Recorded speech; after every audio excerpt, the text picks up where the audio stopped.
வணக்கம். தந்தையின் பாட்காஸ்ட் செய்திகளை வாசிப்பது சௌந்தர்யாராம். முதலில் தலைப்புச் செய்திகளை பார்க்கலாம். சூரியனை ஆய்வு செய்யும் இஸ்ரோவின் ஆதித்யா L1 விண்கலம் ஸ்ரீஹரிகோட்டாவில் இருந்து இன்று காலை விண்ணில் செலுத்த விஞ்ஞானிகள் தீவிரம். பாஜக ஆட்சியின் முடிவுக்கான கவுண்டவுன் தொடங்கியது. மும்பையில் முதலமைச்சர் ஸ்டாலின் பேச்சு. ஒரே நாடு ஒரே தேர்தல் திட்டத்திற்கு அதிமுக ஆதரவு. கட்சி பொதுச் செயலாளர் எடப்பாடி பழனிசாமி அறிவிப்பு. நாம் தமிழர் கட்சி தலைமை ஒருங்கிணைப்பாளர் சீமான் மீதான புகார். நடிகை விஜயலட்சுமியிடம் காவல் துணை ஆணையர் மீண்டும் விசாரணை. சிங்கப்பூர் அதிபரானார் இந்திய வம்சாவளியைச் சேர்ந்த தர்மன் சண்முகரத்னம். நேற்று நடைபெற்ற தேர்தலில் 70.4% வாக்குகள் பெற்று வெற்றி. ஹாங்காங்கில் சயோலா புயலால் சூறாவளி காற்றுடன் கனமழை. 200 கிலோமீட்டர் வேகத்தில் காற்று வீசும் என்று வானிலை ஆய்வு மையம் எச்சரிக்கை. ஆசிய கோப்பை ஒருநாள் கிரிக்கெட் தொடரில் இந்தியா பாகிஸ்தான் அணிகள் மோதல். இலங்கையில் உள்ள பலிகலை மைதானத்தில் இன்று பிற்பகல் பலப்பரீட்சை. இனி விரிவான செய்திகள். சந்திரயான் 3 வெற்றியைத் தொடர்ந்து சூரியனை ஆய்வு செய்யும் ஆதித்யா L1 விண்கலத்தை இன்று காலை 11:50 மணிக்கு விண்ணில் ஏவப்பட உள்ளது. சூரியனை ஆய்வு செய்வதற்காக 423 கோடி ரூபாய் செலவில் ஆதித்யா L1 விண்கலத்தை இஸ்ரோ வடிவமைத்துள்ளது. ஸ்ரீஹரிகோட்டாவில் உள்ள சதீஷ் தவான் ஏவுதளத்தில் இருந்து PSLV-C-57 ராக்கெட் மூலம் இன்று காலை 11:50 மணிக்கு விண்ணில் ஏவப்பட உள்ளது. 127 நாட்களில் 15 லட்சம் கிலோமீட்டர் தூரம் பயணம் செய்து லாக்ரேஞ்சியன் 1 என்ற புள்ளியில் விண்கலம் நிலைநிறுத்தப்பட உள்ளது. சூரியனின் வெளிப்புற வெப்பச்சூழல், கதிர்வீச்சு, காந்தப்புலம் உள்ளிட்ட பல்வேறு சோதனைகளை ஆதித்யா L1 விண்கலம் மேற்கொள்ள உள்ளது. அமெரிக்கா உள்ளிட்ட நாடுகளைத் தொடர்ந்து சூரியனை பற்றி ஆய்வு மேற்கொள்ளும் 4வது நாடு என்ற வரலாற்று சாதனையை இந்தியா நிகழ்த்தியுள்ளது குறிப்பிடத்தக்கது. சூரியனை ஆய்வு செய்யும் ஆதித்யா L1 விண்கலம் இன்று விண்ணில் ஏவப்பட உள்ள நிலையில் இஸ்ரோ விஞ்ஞானிகள் திருப்பதி ஏழுமலையான் கோவிலில் சுவாமி தரிசனம் செய்தனர். ஆதித்யா L1 விண்கலத்தை போன்ற சிறிய அளவிலான மாதிரியை எடுத்துச் சென்ற அவர்கள் ஆதித்யா திட்டம் வெற்றி பெறவும் பிரார்த்தனை செய்துள்ளனர். திருப்பதி கோவில் நிர்வாகம் சார்பாக இஸ்ரோ விஞ்ஞானிகளுக்கு சிறப்பான வரவேற்பு அளிக்கப்பட்டது. மும்பையில் நடைபெற்ற ஆலோசனைக் கூட்டத்திற்கு பின்பு அரசியல் தலைவர்கள் கூட்டாக செய்தியாளர்களை சந்தித்தனர். அப்போது பேசிய ராகுல் காந்தி இந்திய மக்கள் தொகையின் 60%-ஐ இந்த கூட்டணி பிரதிநிதித்துவப்படுத்துவதாகவும் அனைத்து கட்சிகளும் ஒன்றுபட்டு நின்றால் தேர்தலில் பாஜக வெற்றி பெறுவது சாத்தியமில்லாதது என்றும் அவர் தெரிவித்தார். ஏழை மக்களின் பணத்தை பிடுங்கி குறிப்பிட்ட சிலருக்கு பிரதமர் வழங்குவதாக ராகுல் காந்தி குற்றம் சாட்டினார். மும்பையில் பேசிய முதலமைச்சர் ஸ்டாலின் இந்தியா கூட்டணி வலுவாக உள்ளது என்று கூறினார். பிரதமராக இருக்க மோடி அவர்கள் எங்கே போனாலும், அது அரசு நிகழ்ச்சியா இருந்தாலும் சரி, கட்சி நிகழ்ச்சியா இருந்தாலும் சரி, அல்லது தனிப்பட்ட எந்த நிகழ்ச்சிக்கு போனாலும் இந்த 9 வருஷமா செஞ்சிருக்கக்கூடிய சாதனைகளை பற்றி சொல்ல முடியாம சிறந்த ஆட்சி நடத்திக்கிட்டு இருக்கோங்கிறத வெளிப்படையாக சொல்ல முடியாத அளவுக்கு அவர் ஆளாகி நாங்க அமைச்சிருக்கக்கூடிய இந்தியாவுடைய கூட்டணியை பற்றி அவர் அடிக்கடி பேசிக்கிட்டு இருக்கிறாரு. ஒரே நாடு ஒரே தேர்தலுக்கு அதிமுக ஆதரவு தெரிவிப்பதாக கட்சியின் பொதுச் செயலாளர் எடப்பாடி பழனிசாமி தெரிவித்துள்ளார். மக்களவை மற்றும் மாநில சட்டசபைகளுக்கு ஒரே நேரத்தில் தேர்தல் நடத்தப்பட வேண்டும் என்று அதிமுக வலியுறுத்துவதாக அவர் வெளியிட்டுள்ள அறிக்கையில் கூறியுள்ளார். ஒரே நேரத்தில் தேர்தல் நடத்துவது நேரத்தையும் செலவையும் மிச்சப்படுத்தும் என்று கூறியுள்ள அவர் இந்த செயல்முறை நமது கூட்டாட்சி அமைப்பை வலுப்படுத்தும் என்றும் தெரிவித்துள்ளார்.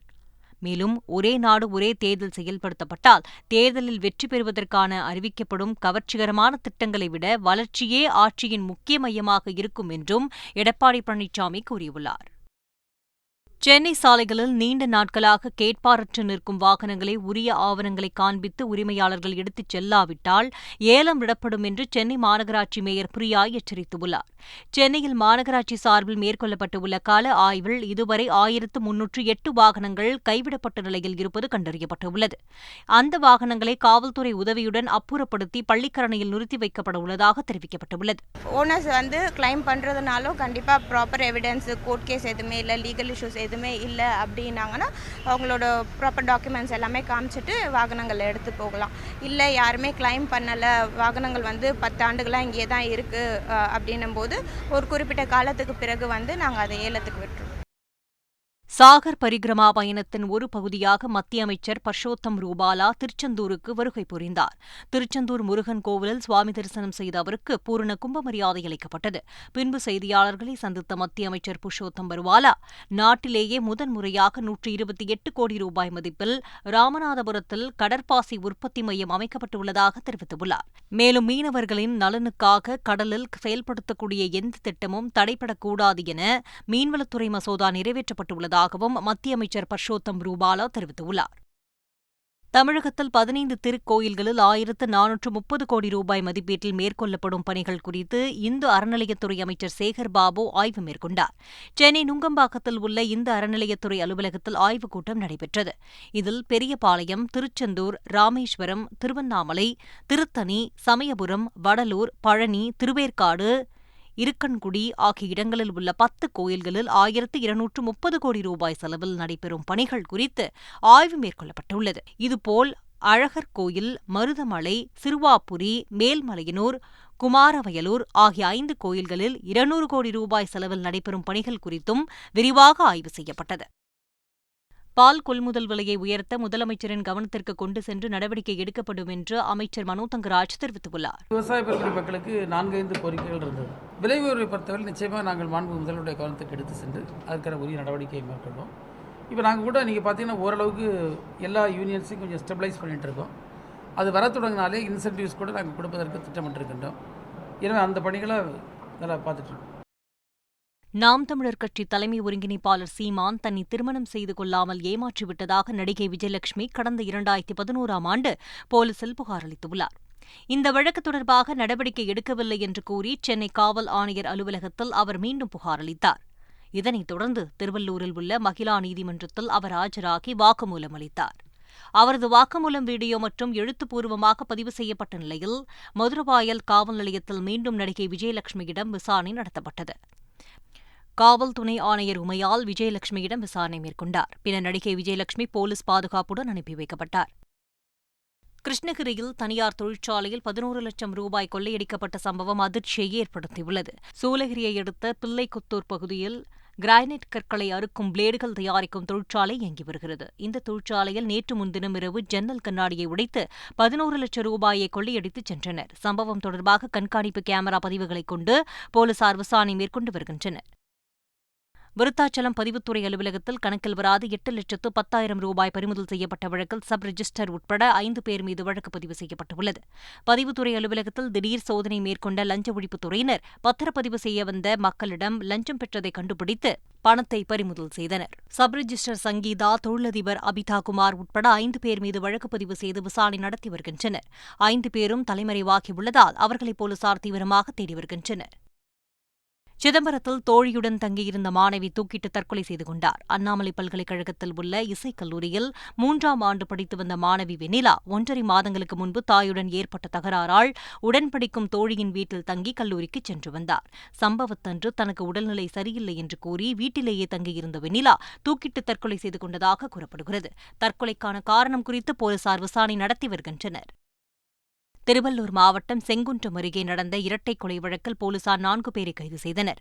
கண்ணாம்பாளையம் பகுதியில் உள்ள உடற்பயிற்சிக் கூடத்தில் 3 பேர் படுகாயங்களுடன் இருப்பதாக போலீசாருக்கு தகவல் கிடைத்தது. இதில் ஸ்ரீநாத் மற்றும் விஜய் ஆகிய இருவர் உயிரிழந்த நிலையில் அஜய்குமார் என்பவரை மீட்டு மருத்துவமனையில் அனுமதித்தனர். இந்த நிலையில் இந்த வழக்கில் தொடர்புடையதாக டெல்லி, மணிகண்டன், ஸ்ரீகாந்த், நரேஷ் என்ற 4 பேரை போலீசார் கைது செய்தனர். மேலும் சிலரை போலீசார் தேடி வருகின்றனர். மதுரையில் 65 லட்சம் ரூபாய் தங்க நகையை திருடிய நபரை போலீசார் கைது செய்தனர். கடந்த 18ஆம் தேதி ஆந்திராவைச் சேர்ந்த ஜிதேந்தர் ஜெயின் என்பவர் தங்க நகைகளை விற்பனை செய்வதற்காக மதுரைக்கு வந்துள்ளார். அவர் மேலமாசி வீதி பகுதியில் உள்ள லாட்ஜ் ஒன்றில் அறை எடுத்து தங்கிய நிலையில் அவரது அறையில் இருந்து 815 கிராம் தங்க நகைகள் திருடு போயுள்ளது. இதுகுறித்து அளிக்கப்பட்ட புகாரின் பேரில் போலீசார் விசாரணை மேற்கொண்டுள்ளனர்.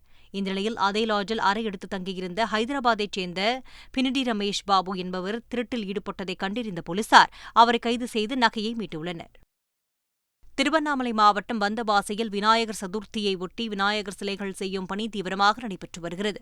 விநாயகர் சதுர்த்தி பண்டிகை வரும் 18ஆம் தேதி கொண்டாடப்படுவதை ஒட்டி வந்தவாசியில் மயில் வாகன விநாயகர், 5 முக விநாயகர், விஷ்ணு விநாயகர், ராஜ விநாயகர் என பல்வேறு விதமான விநாயகர் சிலைகளை தயார் செய்து வருகின்றனர்.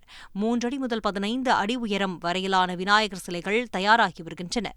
இந்த சிலைகள் 1000 ரூபாய் முதல் 30,000 ரூபாய் வரையில் விற்பனையாகின்றன. தமிழகத்தின் பல்வேறு பகுதிகளில் பரவலாக கனமழை பெய்தது. தென்காசி மாவட்டம் சங்கரன் கோயில் மற்றும் சுற்றுவட்டார பகுதிகளான புளியம்பட்டி, ராமநாதபுரம், சண்முகநல்லூர் உள்ளிட்ட பகுதிகளில் இடிமின்னலுடன் கனமழை பெய்தது. கள்ளக்குறிச்சி மாவட்டம் ரிஷிவந்தியம் மற்றும் அதன் சுற்றுவட்டார பகுதிகளில் பலத்த காற்றுடன் கனமழை பெய்தது. கிருஷ்ணகிரி மாவட்டம் வேப்பனப்பள்ளி சுற்றுவட்டார பகுதிகளில் 3 மணி நேரம் பெய்த கனமழையால் தாழ்வான பகுதிகளை தண்ணீர் சூழ்ந்துள்ளது. கொடைக்கானல் சுற்றுவட்டார பகுதிகளான மூஞ்சிக்கல், அப்சர்வேட்டரி, அண்ணா சாலை உள்ளிட்ட பல்வேறு பகுதிகளில் மிதமான மழை பெய்தது. இதேபோல் நெல்லை மாவட்டம் மாஞ்சோலை உள்ளிட்ட பல ஊர்களில் கனமழை பெய்தது. மும்பையில் நடைபெற்ற எதிர்க்கட்சிகளின் 3வது கூட்டத்தில் இந்தியா கூட்டணியை ஒருங்கிணைக்க 14 பேர் கொண்ட குழு அமைக்கப்பட்டுள்ளது. இந்த குழுவில் டி.ஆர். பாலு, கே.சி. வேணுகோபால், சரத் பவார் மற்றும் சஞ்சய் ராவத் உள்ளிட்டோர் இடம்பெற்றுள்ளனர். உச்சபட்ச அதிகாரமுள்ள அமைப்பாக இந்த குழு செயல்படும் என்றும் மக்களவைத் தேர்தலுக்கான தொகுதி பங்கீட்டை இந்த குழுவை இறுதி செய்யும் என்று தெரிவிக்கப்பட்டுள்ளது. தொகுதி பங்கீட்டுக்கான ஏற்பாடுகள் உடனடியாக தொடங்கப்படும் நிலையில் செப்டம்பர் 30ற்குள் தொகுதிகள் இறுதி செய்ய முடிவெடுக்கப்பட்டுள்ளது. ஒருங்கிணைப்பு குழு தவிர்த்து பிரச்சாரக் குழு, செய்தித் தொடர்பு செயற்குழு அமைக்கப்பட்டுள்ளன. புகழ்பெற்ற பூனே திரைப்படக் கல்லூரி தலைவராக நடிகர் மாதவன் நியமிக்கப்பட்டுள்ளார். மத்திய தகவல் மற்றும் ஒலிபரப்புத்துறை அமைச்சகத்தின் கீழ் இயங்கும் பூனே திரைப்படக் கல்லூரியின் தலைவராகவும் நிர்வாகக் குழுவின் தலைவராகவும் மாதவனை மத்திய அரசு நியமித்துள்ளது. அவருக்கு மத்திய அமைச்சர் அனுராக் தாக்கூர் வாழ்த்து தெரிவித்துள்ளார். அமைச்சருக்கு நன்றி தெரிவித்துள்ள நடிகர் மாதவன் எதிர்பார்ப்புகளை நிறைவேற்றுவேன் என்று உறுதியளித்துள்ளார். இந்திய ரயில்வே வாரியத்தின் புதிய தலைவர் மற்றும் தலைமை நிர்வாக அதிகாரியாக ஜெயாவர்மா சின்ஹா என்பவர் பொறுப்பேற்றுக் கொண்டார். முன்னதாக இவர் ரயில்வே வாரியத்தின் செயல்பாடுகள் மற்றும் வணிக மேம்பாட்டு பிரிவில் உறுப்பினராக பணியாற்றியுள்ளார்.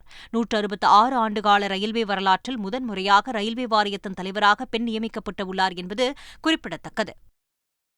கேரளாவில் மெத்தை தயாரிப்பு நிறுவனத்தில் ஏற்பட்ட தீ விபத்தில் 5 இருசக்கர வாகனங்களும் பல லட்சம் மதிப்பிலான பொருட்களும் எரிந்து சேதமடைந்தன. பாலக்காட்டில் உள்ள கஞ்சிக்கோடு பகுதியில் இயங்கி வரும் மெத்தை தயாரிப்பு நிறுவனத்தின் கிடங்கில் தீ விபத்து ஏற்பட்டு கிடங்கு முழுவதும் பரவி பொருட்கள் எரிந்து சேதமடைந்தன. கிடங்குக்குள் அருகில் நிறுத்தி வைக்கப்பட்டு இருந்த 5 இருசக்கர வாகனங்களும் கிடங்கில் இருந்த கணினிகளும் எரிந்து நாசமானது. தகவல் அறிந்து வந்த தீயணைப்புத் துறையினர் தீயை கட்டுக்குள் கொண்டு வந்தனர். கேரளாவைச் சேர்ந்த ஐஆர்எஸ் அதிகாரி சச்சின் சாவத் அளவுக்கு அதிகமாக சொத்து சேர்த்ததாக வழக்கு பதிவு செய்துள்ள அமலாக்கத்துறை சச்சின் சாவத்தின் நண்பர் என்ற அடிப்படையில் நவ்யா நாயரிடமும் விசாரணை மேற்கொண்டது. இதற்கு விமர்சனங்கள் வந்ததை அடுத்து உங்களில் யாரேனும் பாவம் செய்யாதவர்கள் இருந்தால் கல்லெறியலாம் என்று நவ்யா நாயர் சமூக ஊடகத்தில் பதிவிட்டுள்ளார். அவரை விமர்சனம் செய்தவர்களுக்கு பதிலடி கொடுக்கும் வகையில் இந்த பதிவு உள்ளதாக கூறப்படுகிறது. சிங்கப்பூர் அதிபர் தேர்தலில் இந்திய வம்சாவளியைச் சேர்ந்த தர்மன் சண்முகரத்னம் வெற்றி பெற்றுள்ளார். சிங்கப்பூரில் புதிய அதிபரை தேர்ந்தெடுப்பதற்கான தேர்தல் நேற்று நடைபெற்றது. இந்திய வம்சாவளியைச் சேர்ந்த தமிழரான தர்மன் சண்முகரத்னம் மற்றும் சீன வம்சாவளியைச் சேர்ந்த Kok Song Tan Kin Lian ஆகியோர் அதிபர் தேர்தலில் போட்டியிட்டனர். இந்த தேர்தலில் 70.4% வாக்குகள் பெற்று தர்மன் சண்முகரத்னம் அமோக வெற்றி பெற்றார். கோக்சாங்கிற்கு 15.7% வாக்குகளும், டான் கின் லியானுக்கு 13.9% வாக்குகளும் கிடைத்தன. புதிய அதிபராக தேர்ந்தெடுக்கப்பட்டுள்ள தர்மன் சண்முகரத்னம் தமது வெற்றி சிங்கப்பூர் மக்களின் நம்பிக்கை வாக்கெடுப்பு என்று தெரிவித்துள்ளார். மத்திய அமெரிக்காவில் உள்ள எல் சால்வட்டார் நாட்டில் பாரம்பரிய தீப்பந்து எரியும் திருவிழா நடைபெற்றது. கடந்த 1922ஆம் ஆண்டு நிகழ்ந்த மிகப்பெரிய எரிமலை வெடிப்பை நினைவு கூறும் வகையில் இந்த நெருப்பு திருவிழா ஆண்டுதோறும் கொண்டாடப்படுகிறது. நெச்பா நகரில் இரவில் சாலையில் திரண்ட மக்கள் தீப்பந்துகளை எரிந்து மகிழ்ந்தனர். வினோத உருவங்களை வேடமிட்டு வந்த பலரை ஏராளமான பார்வையாளர்கள் கண்டு ரசித்தனர். தீப்பந்து எரியும் திருவிழாவால் அப்பகுதியே திருவிழா கோலம் பூண்டது. ஹாங்காங்கில் சயோலா புயல் காரணமாக சூறாவளி காற்றுடன் கனமழை பெய்து வருகிறது. புயல் கரையை கடக்கும்போது 200 கிலோமீட்டர் வேகத்தில் காற்று வீசும் என்று வானிலை ஆய்வு மையம் எச்சரித்துள்ளது. ஆனாலும் சூறாவளி காற்று வீசி வருவதால் ஆங்காங்கே மரங்கள் முறிந்து சேதமடைந்தன. சயோலா அதிவேக புயல் என்பதால் பொதுமக்கள் பாதுகாப்பாக இருக்கும்படி எச்சரிக்கை விடுக்கப்பட்டுள்ளது. ஆசிய கோப்பை ஒருநாள் கிரிக்கெட் தொடரில் ரசிகர்கள் மிகவும் ஆவலுடன் எதிர்பார்க்கும் இந்தியா பாகிஸ்தான் அணிகளுக்கிடையேயான போட்டி இலங்கையில் இன்று நடைபெறுகிறது. குரூப் ஏ பிரிவில் நடைபெறவுள்ள இந்த போட்டி இலங்கையில் உள்ள பல்லிகலை மைதானத்தில் இன்று பிற்பகல் 3 மணிக்கு தொடங்குகிறது. இன்றைய போட்டியில் வெற்றி பெற்றால் பாகிஸ்தான் சூப்பர் 4 சுற்றிற்கு தகுதி பெறும். அதே சமயம் ஆசிய கோப்பை தொடரை வெற்றியுடன் தொடங்கும் முனைப்பில் இந்திய அணி களமிறங்குகிறது. 4 ஆண்டுகள் கழித்து இந்தியா பாகிஸ்தான் அணிகள் ஒருநாள் போட்டியில் மோதவுள்ளது குறிப்பிடத்தக்கது. மீண்டும் தலைப்புச் செய்திகள். சூரியனை ஆய்வு செய்யும் இஸ்ரோவின் ஆதித்யா L1 விண்கலம் ஸ்ரீஹரிகோட்டாவில் இருந்து இன்று காலை விண்ணில் செலுத்த விஞ்ஞானிகள் தீவிரம். பாஜக ஆட்சியின் முடிவுக்கான கவுண்டவுன் தொடங்கியது. மும்பையில் முதலமைச்சர் ஸ்டாலின் பேச்சு. ஒரே நாடு ஒரே தேர்தல் திட்டத்திற்கு அதிமுக ஆதரவு. கட்சி பொதுச் செயலாளர் எடப்பாடி பழனிசாமி அறிவிப்பு. நாம் தமிழர் கட்சி தலைமை ஒருங்கிணைப்பாளர் சீமான் மீதான புகார். நடிகை விஜயலட்சுமியிடம் காவல் துணை ஆணையர் மீண்டும் விசாரணை. சிங்கப்பூர் அதிபரானார் இந்திய வம்சாவளியைச் சேர்ந்த தர்மன் சண்முகரத்னம்.